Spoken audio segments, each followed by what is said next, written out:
Correspondance, Martine Jacob. Aujourd'hui, Correspondance vous propose une seule lettre. Mais quelle lettre ? Celle que Charles Baudelaire écrivit le 17 février 1860 à Richard Wagner.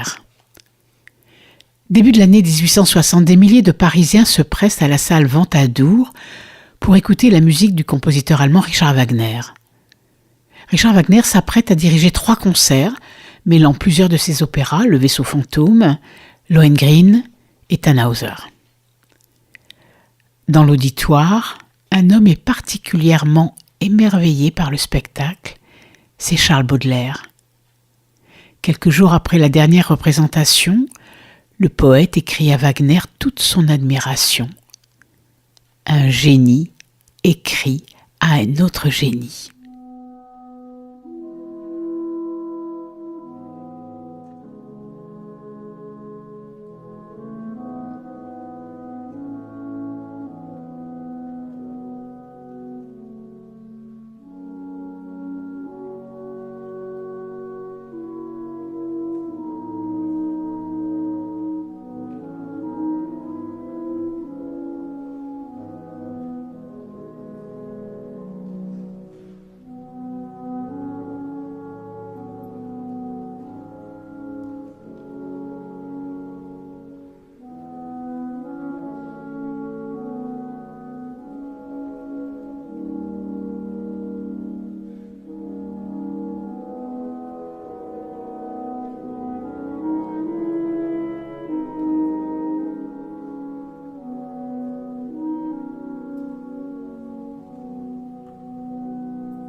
Monsieur,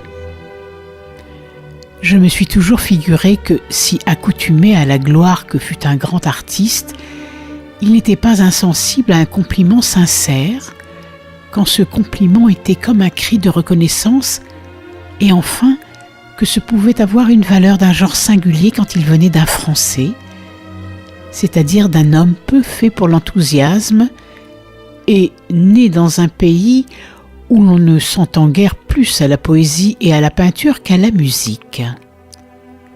Avant tout, je veux vous dire que je vous dois la plus grande jouissance musicale que j'ai jamais éprouvée.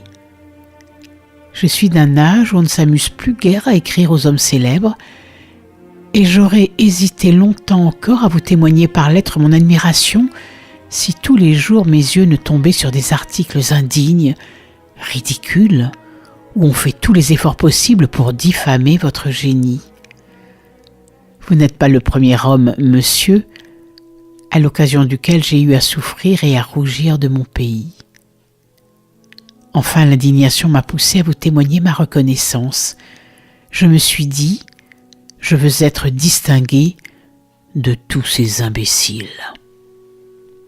La première fois que je suis allé aux Italiens pour entendre vos ouvrages, j'étais assez mal disposé et même, je l'avouerai, plein de mauvais préjugés, mais je suis excusable. J'ai été si souvent dupé. J'ai entendu tant de musique de charlatans à grande prétention. Par vous, j'ai été vaincu tout de suite. Ce que j'ai éprouvé est indescriptible, et si vous daignez ne pas rire, j'essaierai de vous le traduire. D'abord, il m'a semblé que je connaissais cette musique, et plus tard, en y réfléchissant, j'ai compris d'où venait ce mirage.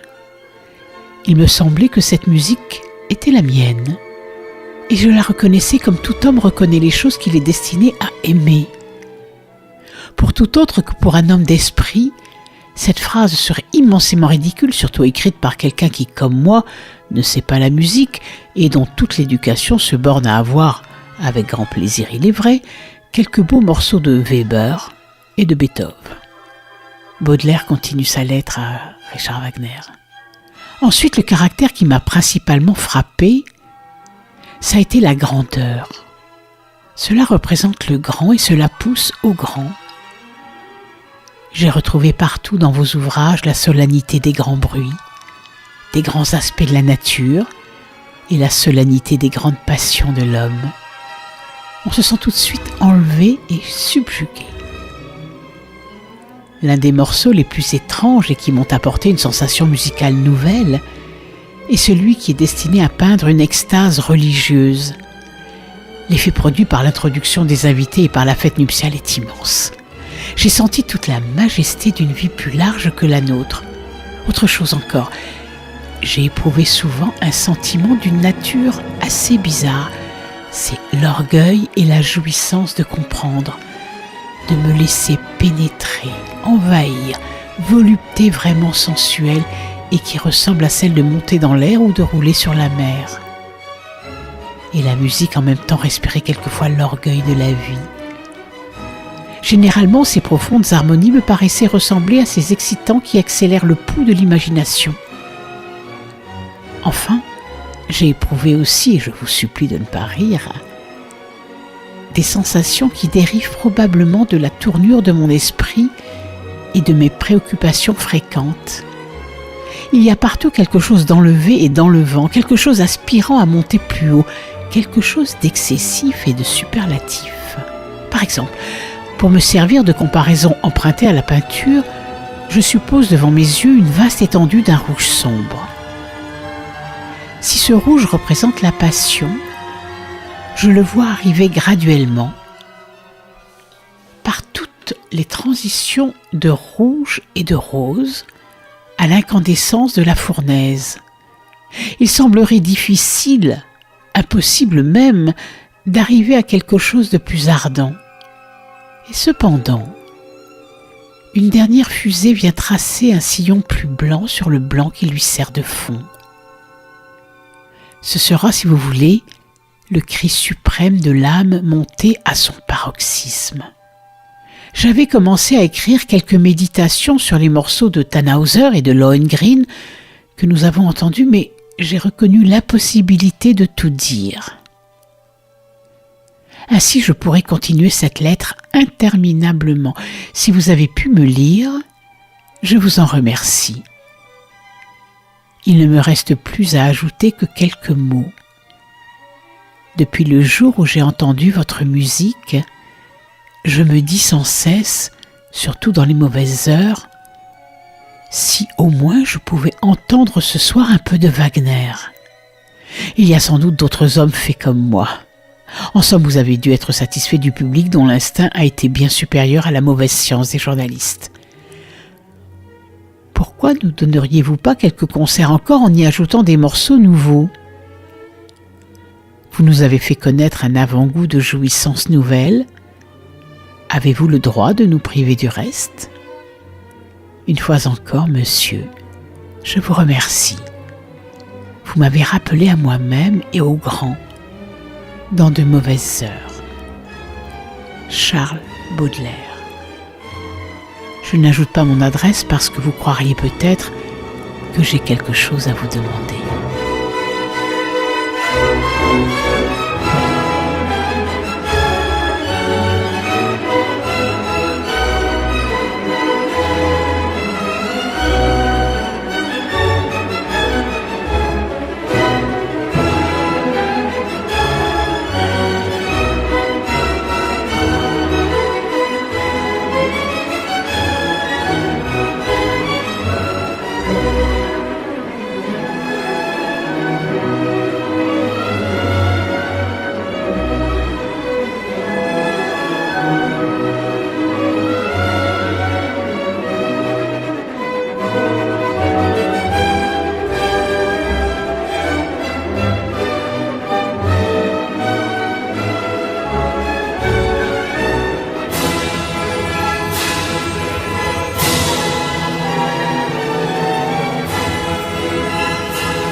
L'horloge.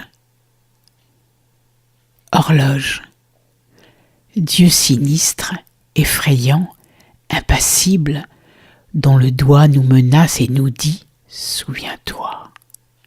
Les vibrantes douleurs dans ton cœur plein d'effroi se planteront bientôt comme dans une cible. Le plaisir vaporeux fuira vers l'horizon, ainsi qu'une sylphide au fond de la coulisse.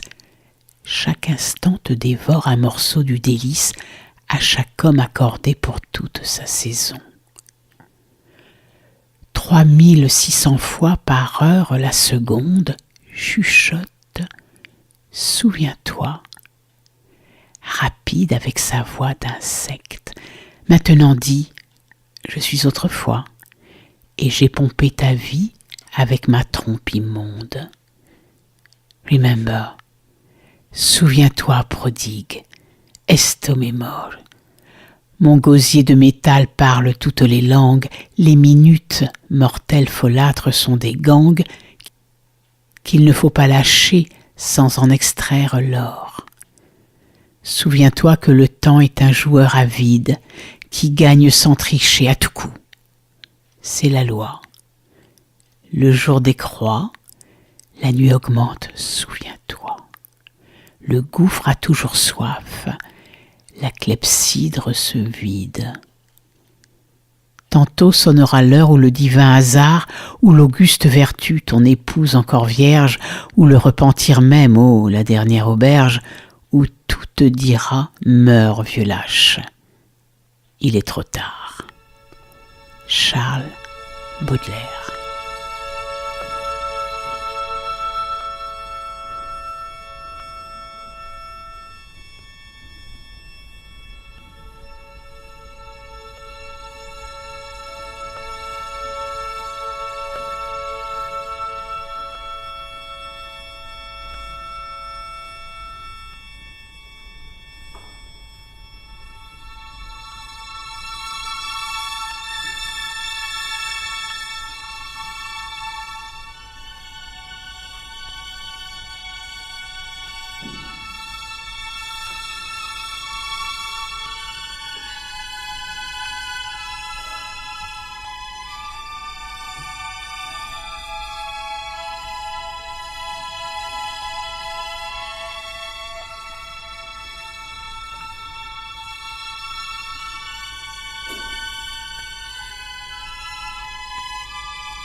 C'était Correspondance.